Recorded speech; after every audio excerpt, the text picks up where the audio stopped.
غور کرنے سے آدمی کو حق اور کامیابی کی راہ نظر آتی ہے۔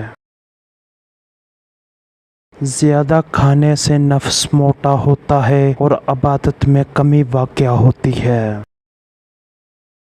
انسان کو ایک زبان، دو کان اور دو آنکھیں اس لیے دی گئی ہیں کہ وہ کلام کرنے والے کے مقابلے میں زیادہ سنے اور دیکھے اور بولے۔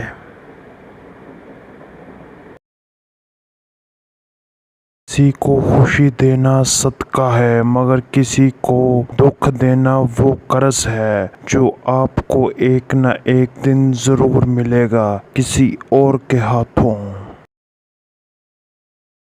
6 منٹ کی مختصر نیند سے یادداشت کو بہتر بنایا جا سکتا ہے۔ مردہ دل کافروں کا دل ہے، بیمار دل گنہگاروں کا دل ہے، غافل دل شکم پروا اور بے سہاروں کا دل ہے۔ دل منقبہ جاہلوں کا دل ہے، صحیح دل اطاعت و عبادت میں ہے، مصروف ہوشیاروں کا دل ہے۔ آپ خود ہی اپنے لیے بہترین دلاسا ہے، بہترین دوست، بہترین دنیا اور مشکل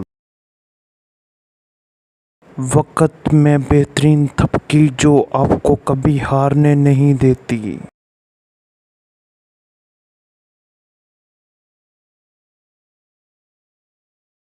عورت کی ناقص العقل اور مکاری سے ڈرو ورنہ سخت ترین آزمائش میں مبتلا ہو جاؤ گے۔